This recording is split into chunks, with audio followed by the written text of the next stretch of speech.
During this pre-taped interview on Meet the Press, President Trump, as many of us have seen, stormed off after Kristen Welker asked him for evidence to back up his false claims of election fraud in California. Let's watch. Let's talk your about elections in this country. We're like a third world country. Your elections are crooked, and you're crooked, and Meet the Press is crooked, and so is ABC and CBS and CNN. But Mr. President, you're one-sided crooked networks. All right, let's call it quits because I've had enough. Thank you, darling. Have a good time. Mr. President, let's please. I traveled all the way to Wisconsin. I've sat in the rain with you. I know. I've sat in the rain with you for an hour, on and off in the rain, and I've given you enough time. You ought to straighten out your press because you know what? A country can never be great with a dishonest press. Listen, we traveled all the way to Wisconsin for this interview. So clearly a lot going on there. Brian, help us understand what led up to that moment. It's one of the most heated endings to an interview with President Trump I've ever seen. Yes, there was an issue with the rain. It had been raining on the roof of this barn that they were sitting in, so Trump was distracted by the rain. It made the production of the interview a little bit harder. He said afterwards he was angry because of the rain, but he was clearly also angry at Welker's questions. And this gets to the difference between accessibility and accountability. President Trump is very accessible. He answers questions from the press all the time, but that's not always the same as accountability. When he's talking with his daughter-in-law on Fox News, or he's answering one or two questions on the phone to a reporter who calls him, there's not the same form of accountability that you see in a sit-down television interview. With Kristen Welker, she was asking specific questions that were trying to hold the president accountable. And he kept repeating conspiracy theories with no basis in reality. He talked about the January 6 rioters having their lives destroyed by the government. He talked about California elections being rigged, for which there is no evidence. And Welker kept asking a simple question: where's the evidence for those claims? Daniel Dale, our fact checker here at CNN, has said those claims are just straight up lies. There is no evidence for them. Trump did not like that accountability, right? He's happy to be accessible, but he doesn't want to be accountable. And so that's why he walked off. He even took off the microphone. You could hear him stepping on the microphone there. Notably, however, he did talk to Welker the next day, and he committed to another interview with NBC. So that really speaks to the president's desire to be on camera, to be the center of attention. But like I said, Pam and Wolf, he doesn't want to be held accountable, and that's why he went back to those usual insults and smears when he was asked for evidence of his conspiracy theories. I want to shift gears to our colleague Kristen Welker at NBC Meet the Press, who held an interview with the president over the weekend. We should know it was pouring rain outside, which made it hard to get the interview off.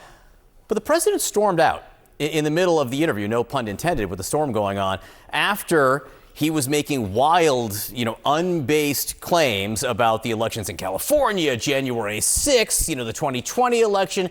And Kristen was pushing back, asking for evidence of which he had none, and he walked off. I want to play that. Your elections in this country, we're like a third world country. Your elections are crooked, and you're crooked, and Meet the Press is crooked, and so is ABC and CBS and CNN. But Mr. President, you're one-sided crooked networks. All right, let's call it quits because I've had enough. Thank you, darling. Have a good time. And Tia, it's interesting because even before this, sort of the context that led up to it was the president defending this political $1.8 billion fund that he still very much wants to compensate people who feel that they've been unfairly prosecuted. That's what even led up to it before it. He walks off there. Just Tia, quickly, your take on that moment, even by the standards of the last 10 years with Donald Trump, that was something. Yeah. I'll try to be quick, but I'll say this, because I think a lot of people at home are watching and they're going, why does the media continue to sit down with him? Why do they platform him, knowing that particularly he treats women and Black women especially harshly and unfairly and quite frankly disrespectfully? But he is the president of the United States. We have to listen to him as the leader of the free world. We're trying to ask him questions, get to the truth. Kristen was doing her job, but Donald Trump loves to hate the media. I think this is just kind of part of the dog and pony show that we get from the president, because he'll be back to NBC, CNN, all the networks. He can't leave the media alone, even though he likes to treat media members poorly. Jeff, go ahead.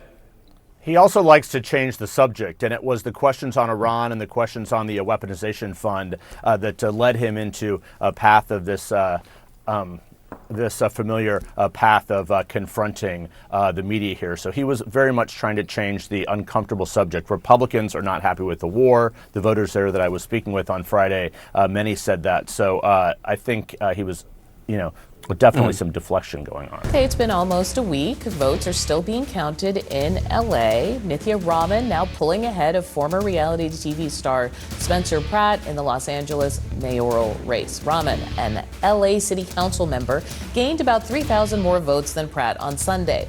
The two are fighting to see who will face off against incumbent Mayor Karen Bass in November.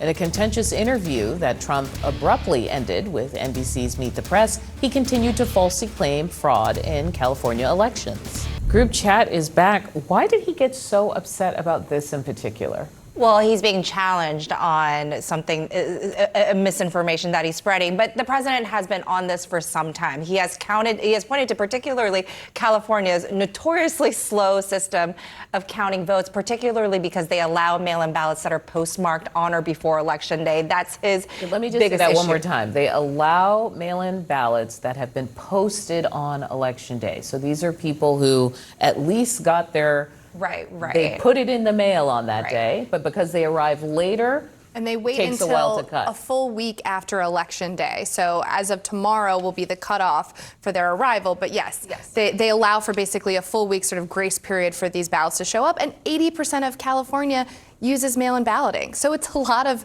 ballots that have to come in and they get processed. But I just wanted to underscore that because what Trump is saying is very much reflected in the media ecosystem, where there are people who are like, look, in this silence, we're going to fill it with the allegation that California is rigging the vote. Yep, and news organizations have always struggled with how do we handle those types of comments, because you don't want to inadvertently elevate somebody undermining an election before the results come in, because you are inadvertently amplifying what could be misinformation. Do you think that's what happened with Pratt? I mean, there's so much reporting because it's like, oh, reality, oh, this, oh, he did better than he ever thought he could.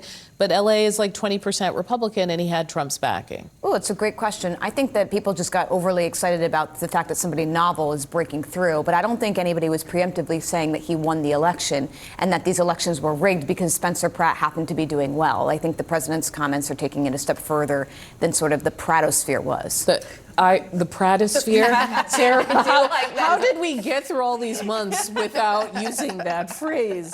Now, this ended up being a pretty testy interview for a variety of reasons, but I want to talk about this part about no endless wars, because we're in a moment where the regional conflict is escalating. We just don't know how far this is going to spread. Is this a sensitivity for this White House? When Hegseth is asked, he often says something like, well, we meant no stupid wars. And I think that's sort of eye in of the beholder. Right. And when you ask Trump about it, especially, in these gaggles or in the interview yesterday, he says no endless wars. He says he's talking about, extricating ourselves from conflicts such as Afghanistan. It's only been 3 months. Exactly. And you saw that kind of messaging even a couple of months ago. I remember when he was talking about in his Oval Office address about around the time the war started, he's talking about all of these conflicts in the past, such as Vietnam, and that he's like, we're not talking about those types of conflicts. But the sensitivity's there because he did make that promise of no new wars during the campaign. That's why this unusual coalition, especially younger voters, really rallied around this president, because he made that promise. And now he's in a conflict that is so much more difficult than just a simple kind of a more simple strike that he made last summer in Iran on those nuclear facilities. And he's struggling to get out of it, and that's where that sensitivity is coming from, because it's kind of out of his control. And it's the